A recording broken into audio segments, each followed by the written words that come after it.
2026-27 academic year కి admissions ని ఆహ్వానిస్తుంది పల్లవి engineering college. నాక్ ఏ గ్రేడ్ గుర్తింపు, అత్యాధునిక మౌలిక సదుపాయాలు, 91% పైగా ప్లేస్మెంట్ సక్సెస్ రేట్ తో టాప్ ఎంఎన్సీ కంపెనీలో ఉద్యోగ అవకాశం. అడ్మిషన్ల కోసం 9247528134 9247528135 నంబర్స్ ని ఈ రోజే సంప్రదించండి. लेकिन इस समय भारत कई विराट चुनौतियों का मुकाबला भी कर रहा है. साथियों, कोरोना काल के दौरान ही दुनिया सप्लाई चेन के बहुत बड़े संकट से गिर गई थी. कोविड के बाद यूक्रेन में युद्ध शुरू हो गया. उसने दुनिया की परेशानियां और बढ़ा दी. फूड, फ्यूल, फर्टिलाइजर, इन तीनों चीजों पर गंभीर प्रभाव पड़ा. बीते 5-6 वर्षों में इस संकट से निपटने के लिए हमारी सरकार निरंतर प्रयास कर रही है. आपको याद होगा, उस समय और आज भी फर्टिलाइजर की एक बोरी दुनिया में 3-3 हजार रुपये में बिक रही थी. एक बोरी का 3,000 रुपया. कितना आप बताएंगे? एक बोरी का कितना? आंकड़ा नहीं, बोलिए मुंह से. 3,000 रुपया एक बोरी का. कितना? एक बोरी का कितना? एक बोरी का कितना? और भारत के किसानों को वही खाद की बोरी 300 से भी कम रुपये में दी जा रही है. 3,000 के सामने 300 रुपये में. सप्लाई चेन की इन मुश्किलों के बीच पिछले 2 महीने से हमारे पड़ोस में ही इतना बड़ा युद्ध चल रहा है. इसका असर पूरी दुनिया पर पड़ा है और भारत पर तो और भी गंभीर असर हुआ है. साथियों, भारत के पास बड़े बड़े तेल के कुएं नहीं है. हमें अपनी जरूरत का पेट्रोल, डीजल, गैस, ये सब बहुत बड़ी मात्रा में दुनिया के दूसरे देशों से बाहर से मंगाना पड़ता है. युद्ध की वजह से पूरी दुनिया में पेट्रोल, डीजल, गैस और फर्टिलाइजर के दाम बहुत अधिक बढ़ चुके हैं. आसमान को भी पार कर गए हैं. अड़ोस पड़ोस में देशों में क्या हाल है वो तो अखबारों में आता है. भारत सरकार इस युद्ध के पिछले 2 महीनों से देशवासियों को इस संकट से बचाने के लिए लगातार प्रयास कर रही है. नागरिकों पर बोझ न पड़े, इसके लिए सरकार सारा बोझ सरकार खुद अपने कंधे पर उठा रही है. लेकिन साथियों, जब सप्लाई चेन पर संकट लगातार बना रहे तो हम कितने भी उपाय कर लें, मुश्किलें बढ़ती ही जाती है. इसलिए अब देश को सर्वोपरि रखते हुए, मां भारती को सर्वोपरि रखते हुए हमें एकजुट होकर के लड़ना होगा. हमें याद रखना है, देश के लिए मरना ही सिर्फ देशभक्ति नहीं होती है.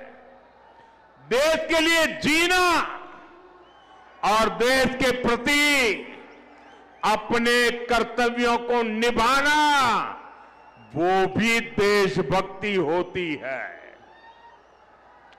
इसलिए वैश्विक संकट के इस समय में हमें कर्तव्यों को सर्वोपरि रखते हुए कुछ संकल्प लेने होंगे और उन संकल्पों को पूरे समर्पण भाव से पूरा करना होगा।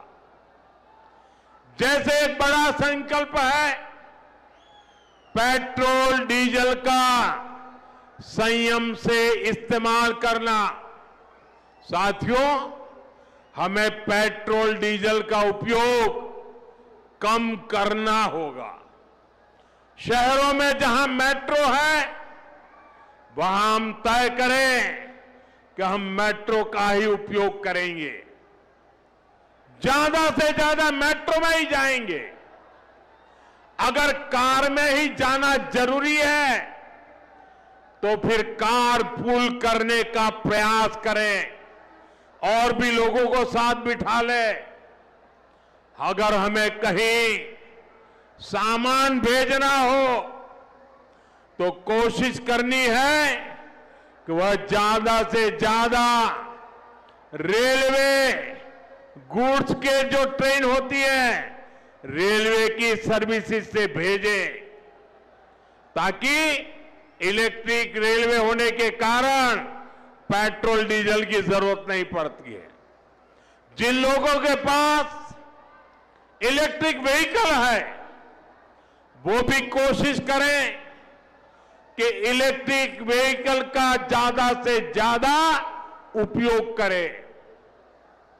साथियों, हमने कोरोना के समय में वर्क फ्रॉम होम की, ऑनलाइन मीटिंग्स की, वीडियो कॉन्फ्रेंस की, ऐसी अनेक व्यवस्थाएं विकसित की और हमें आदत भी हो गई थी। आज समय की मांग ऐसी है कि उन व्यवस्थाओं को हम फिर से शुरू करें तो वो देश हित में होगा।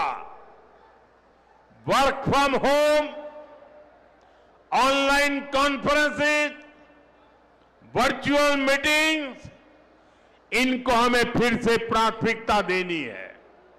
साथियों, आज जो संकट है उसमें हमें विदेशी मुद्रा बचाने पर भी बहुत जोर देना होगा, क्योंकि दुनिया में पेट्रोल डीजल इतना ज्यादा महंगा हो गया है, पहले से कई गुना ज्यादा कीमतें बढ़ गई है।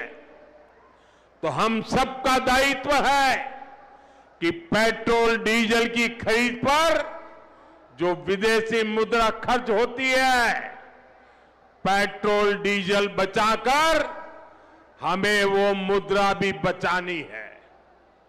इसके लिए हमारे छोटे छोटे प्रयास भी देश की बहुत मदद कर सकते हैं। जैसे आजकल जो विदेशों में शादियों का, विदेशों में घूमने का, विदेशों में वैकेशन पर जाने का मिडिल क्लास में कल्चर बढ़ता जा रहा है। हमें तय करना होगा कि जब ये संकट का काल है और हमारी देशभक्ति हमें ललकार रही है, तो कम से कम एक साल के लिए हमें विदेशों में जाने की बातों को टालना चाहिए। भारत में बहुत सारी जगह है वहां हम जा सकते हैं, बहुत कुछ भारत में किया जा सकता है। इस बेटी को नीचे बिठाइए, उसे थक जाएगी, उस बेटी को बिठाइए। वो थैंक यू बेटा, थैंक यू। बैठिए, आप नीचे बैठिए। मैंने देख लिया बेटा, उसको देख लिया, अब आप बैठ जाइए। हाँ, इस छोटी बच्ची को क्यों परेशान करते हो भाई? इन बच्चों को बैठने दीजिए प्लीज, बच्चों को परेशान मत कीजिए जी। साथियों, हमें विदेशी मुद्रा बचाने के जो भी रास्ते हम लोग अपना सकते हैं हमें बचाना होगा। साथियों, गोल्ड यानी सोने की खरीद एक और पहलू है जिसमें विदेशी मुद्रा बहुत अधिक खर्च होती है। एक जमाना था जब संकट आता था, कोई युद्ध होता था, तो लोग देश हित में सोना दान दे देते थे। आज दान की जरूरत नहीं है, लेकिन देश हित में हमको ये तय करना पड़ेगा कि साल भर तक घर में कोई भी फंक्शन हो, कोई भी कार्यक्रम हो, हम सोने के गहने नहीं खरीदेंगे, सोना नहीं खरीदेंगे। विदेशी मुद्रा बचाने के लिए हमारी देशभक्ति हमें चुनौती दे रही है और हमें इस चुनौती को स्वीकार करते हुए विदेशी मुद्रा को बचाना होगा। साथियों, ये समय एक और बड़े सबक का भी है। एक समय था जब हम कॉपर एक्सपोर्ट करते थे, लेकिन आज भारत के सामने स्थिति ऐसी बन गई कि अब हमें कॉपर को भी इंपोर्ट करना पड़ता है। हमारे देश में हड़तालें करवाकर कॉपर प्लांट्स को ठप करवा दिया गया और अब हालत ये हो गई कि हमें कॉपर बाहर से मंगाना पड़ता है और उसमें विदेशी मुद्रा खर्च होती है। इसलिए मैं ऐसे सभी श्रमिक समूह मजदूर संगठनों से भी कहूंगा कि हमें ऐसी बातों का जरूर ध्यान रखना चाहिए। भारत को आत्मनिर्भर बनने से जो भी कदम रोकते हैं, उनमें हमें दूरी बनानी होगी और जो लोग ऐसी साजिशों में जुटे हैं, उन पर भी कड़ी नजर रखनी होगी। मैं देश की अदालतों से भी आग्रह करूंगा कि ऐसी स्थिति आने पर देश हित में हमें कोई ना कोई रास्ता निकालने की तरफ बढ़ना चाहिए। साथियों, ऐसे ही खाने के तेल का भी है।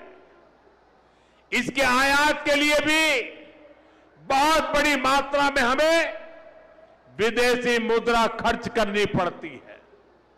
हर परिवार अगर खाने के तेल में खाने का तेल का जो उपयोग करता है, अगर वो कुछ कमी करे, मैंने बार बार कहा है 10% कम करो।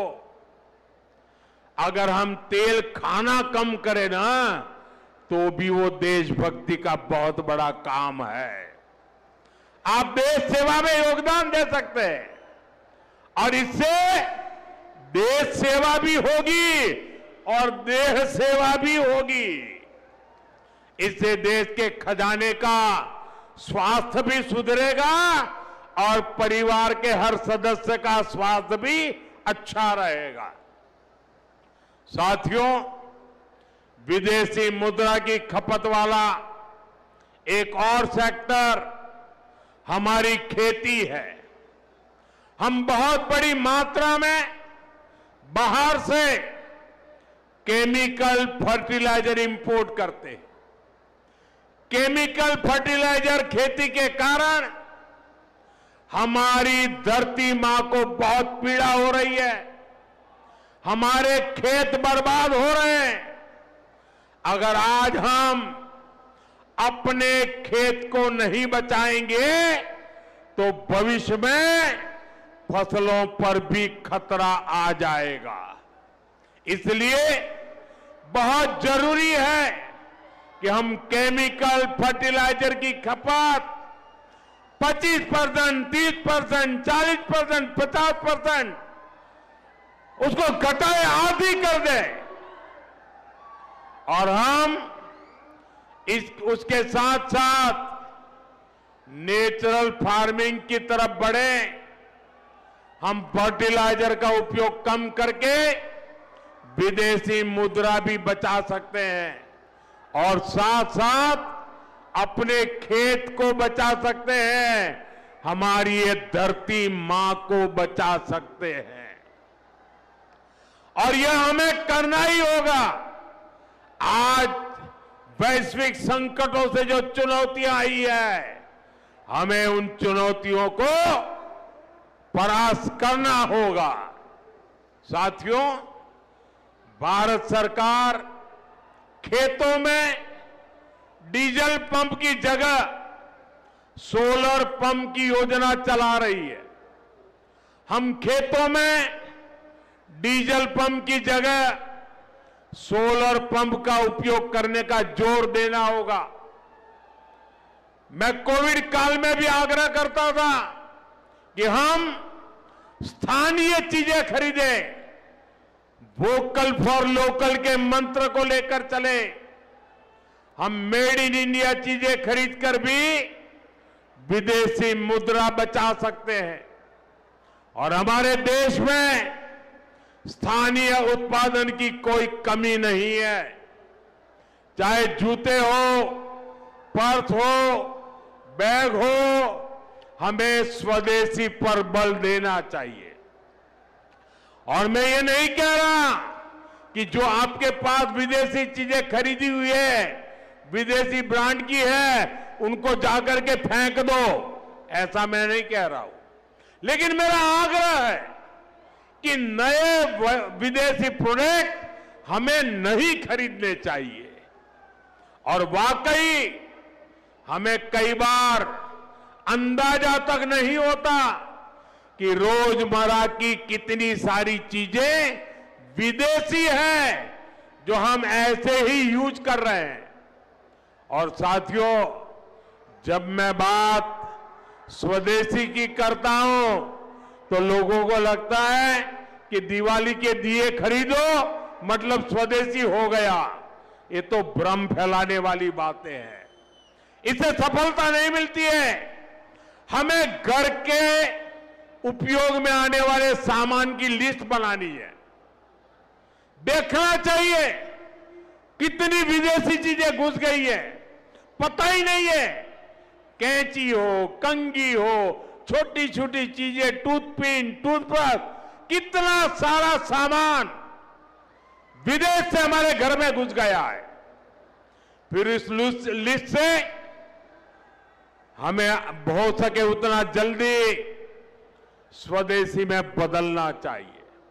साथियों, ये बातें सिर्फ एक सरकार, एक दल, एक व्यक्ति की नहीं है।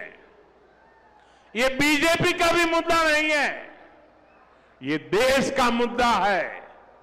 और इसके लिए हर नागरिक, हर राजनीतिक दल, हर सरकार, हर समाज, हर संगठन को संकल्पबद्ध होगा।